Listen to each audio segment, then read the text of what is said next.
Okay, so hello again. My name is Kelly Demand. I am Director for College Affordability Programs out of the Office of Academic Engagement, and I am also an accredited financial counselor.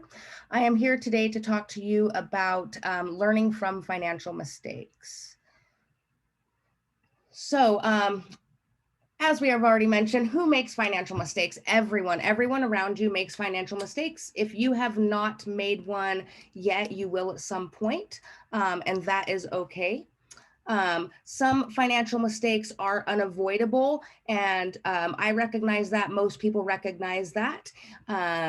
You can learn to understand them better and learn how they can impact and help you make more informed decisions in the future.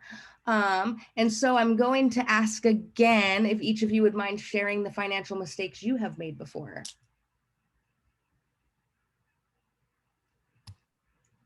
Yeah, I racked up $10,000 on a credit card that luckily I have paid off, but yeah, that was a big mistake. All right. Yes, very, very much one of the common ones, for sure. Actually going to talk about that one today.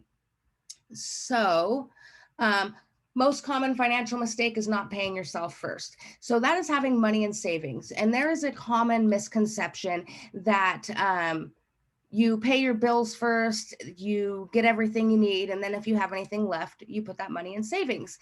And really, that's not the way that you should be doing it if you can help it. You should always be paying yourself first. You should always be having a set amount of money that you put into savings before you pay your bills. And if that's not doable, then you need to be looking at your situation and looking for a way to learn how to pay yourself first. This has been really difficult, especially for myself as well. It took me a long time to learn that. As a low-income college student, I never paid myself first. And then, it ended up having a huge detriment on my finances when I never had anything in savings and was kind of living paycheck to paycheck. Next biggest common financial mistake is not having a spending plan or a budget. So many people operate day to day with not having a budget, not having a spending plan, really not knowing where their money is going. And so this can be a big mistake because you can't really stay on top of your finances. You can't really pay yourself first without that budget and knowing where the rest of your money is going and what you're going to have left over and what you want to do with that leftover money. Next is overspending. So I am guilty myself of this, of overspending on coffee. However, coffee is a priority for me, so I just try to balance it. But overspending is a huge financial mistake. And again, this kind of talks about some of the other things, the other financial mistakes. This kind of goes with that whole not budgeting piece, and it kind of goes with that whole not paying yourself first piece, because if you're doing those first two things, then it's going to be a lot harder for you to overspend. But still definitely one of the most common financial mistakes. And not being prepared for emergencies. So I cannot tell you how many times I have met with students or even with others that are not students in talking about finances, and how many of them have had a financial or have an emergency come up and weren't financially prepared for it, whether that was a car breaking down or during this time of COVID a year ago. I had so many students talking to me about this. I wish I'd had an emergency fund when I lost my job or when everything went remote and I needed to buy a computer. So this is one I'm seeing more and more. And again, one I've been guilty of myself.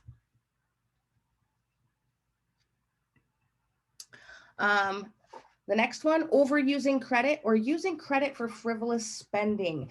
And so this is also a really, really common mistake. So it's really tempting. You get that credit card in the mail, you've got all this offered to you, and you just want to go out and use it. Now, credit can be great. It can work for you. It can help you definitely. It can help you improve your financial situation to make better decisions down the road, as long as it's used in a way that is going to help you and is not going to harm you.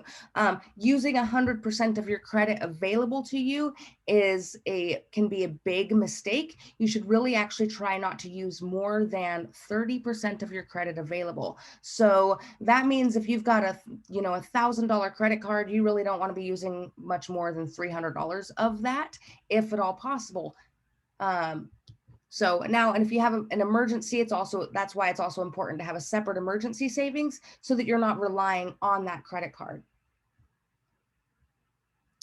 To use credit responsibly, a lot of people, what they choose to do is they'll just choose one thing, like I'm going to use my credit card to buy my groceries every month, and then I'm going to pay that down right away. So they're actually using their credit in a way that's allowing them to build their credit score, and they're using their credit in a way to buy things they already needed and in a way that fits within their already established budget. They know that they're going to have the money to pay it back because that money's sitting there when they spend it. And next is not saving for retirement. I would say that, again, this is something I was guilty of, graduating college, getting out there, getting a job. I wasn't really concerned about my retirement. I was in my 20s. I'm like, I've got so many years down the road before I have to retire. And now that I am in my mid 30s, I don't have as much towards retirement as I would like. The good part is I do, work for the university. They've got a great retirement plan, and that's helping me to save. But I never thought about that before. It was just something that was offered as part of my benefits package. I've also talked to quite a few older individuals that are very much close to this retirement age, and it was the same thing. Well, I thought I had all the time in the world to go ahead and save. Before I knew it, it was retirement time, and I didn't have that money put away. And I would say another common financial mistake is not engaging in your financial wellness. So, not really paying attention or having an understanding of all these things that have been being talked about all week long of credit, budgeting, learning how to rent, buying a car, buying a house, all those things. So by being here, you are avoiding a financial mistake by learning how to increase your financial knowledge so that you can make some more informed decisions in the future. And that's really what it's all about. Is there any questions at this point? Okay. So next I want to talk about decisions. So there's many decisions that we make in our life that we may not think impact our finances, but it actually does. So there's tons of examples, from dropping a class to changing your major, to, if you ever get married, or various relationships, including friendships, having kids, all of those things. Now, I am not saying that these decisions lead to financial mistakes necessarily, but I put this slide in here today as a way to start proactively thinking about the decisions that we make and seeing how they impact our finances so that they don't end up causing a financial mistake in the future. For example, changing your major. If you're in your junior year and you change your major, you've just created a whole nother year, let's say, for you to finish your degree, a year later than you intended. Now, that may not be a financial mistake, but that is going to be a decision that is going to impact your finances. That's now another year of likely loans that you're going to have to take out to pay for that education. But if you can proactively think about that and proactively think on, the pros and cons of that, is this going to get me to where I need to be in the future with my finances, or is this going to end up being a financial mistake? And even if it is going to end up being a financial mistake, that doesn't mean that you can avoid it. And that doesn't mean that you should do it or shouldn't do it.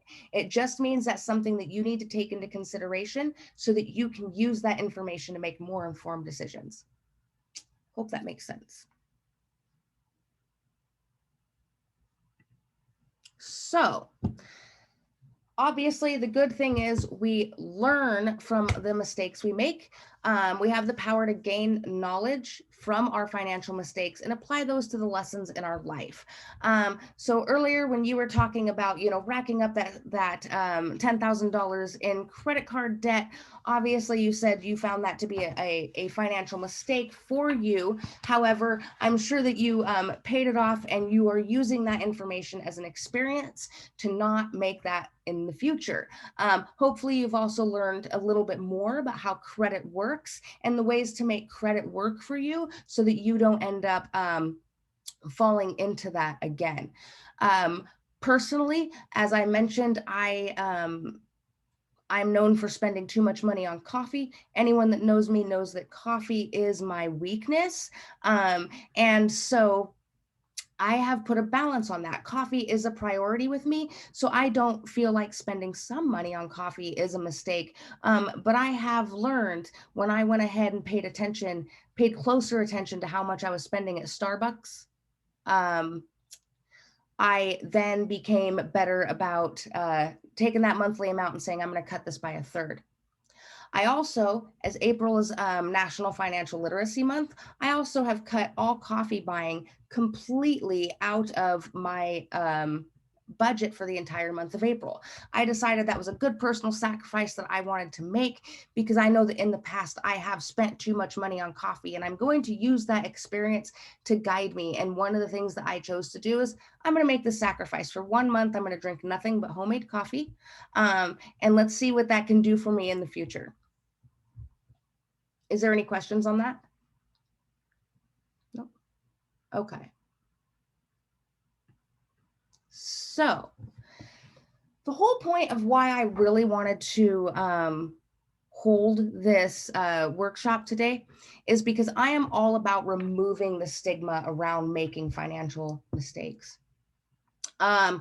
I believe, as I've said before, that everyone makes a financial mistake. And if we can open up the communication lines, and if we can share mistakes with others, with our peers, we can start to remove that stigma around it.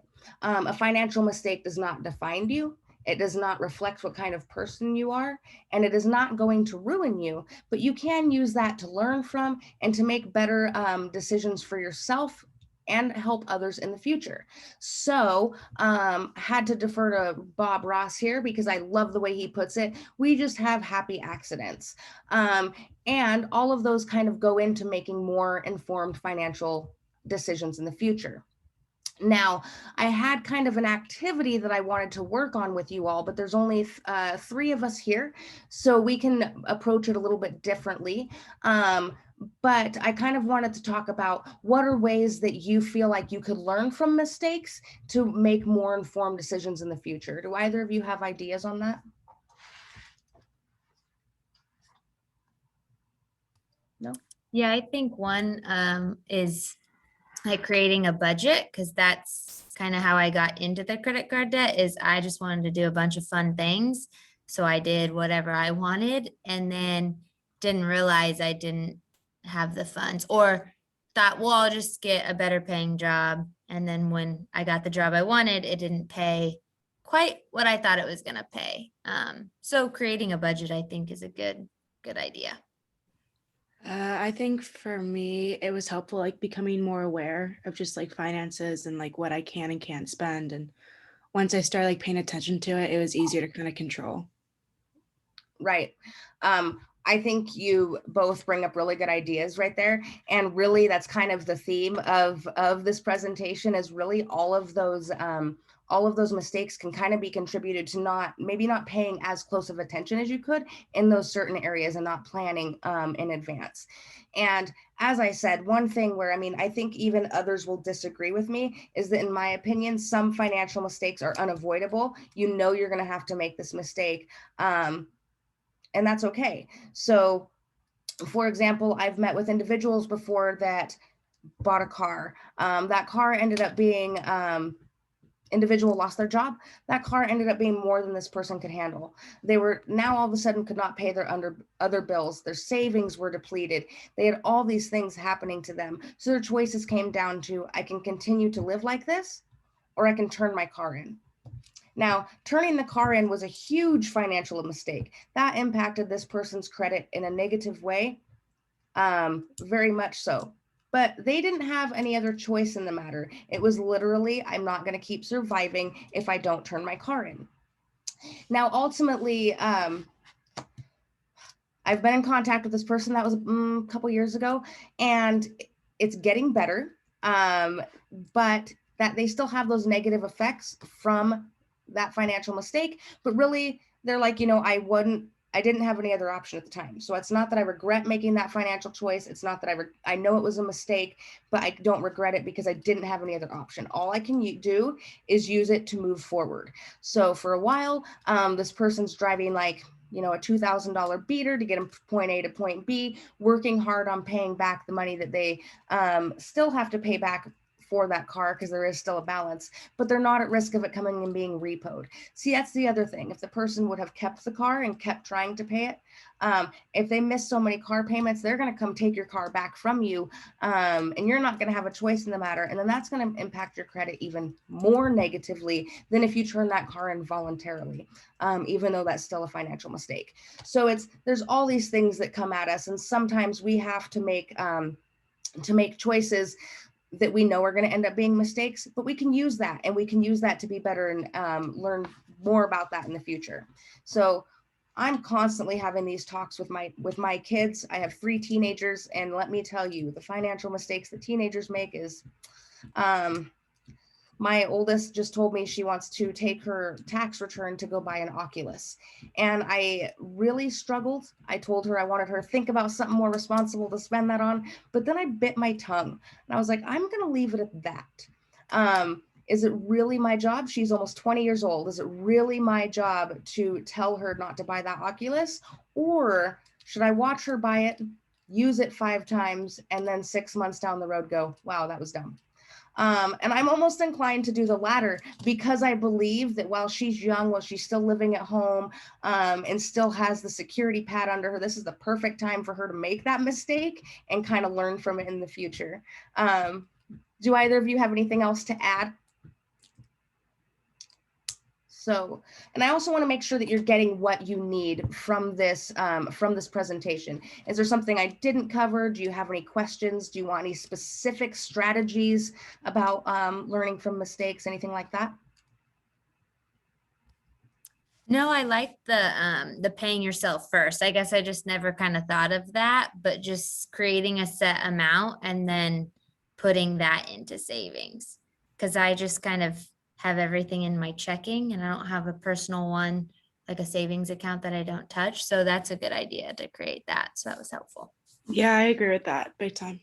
Good. And that's why I kind of wanted to start this presentation with sharing the most common financial mistakes, because I'm like, some people may not even realize that this is, you know, a mistake, so to speak, or a financial happy accident, as we can call it. Either way. So good. I'm glad that it was helpful. I think this is going to be pretty much about over. I expected us to have a great big group discussion, but it was just the 2 of you.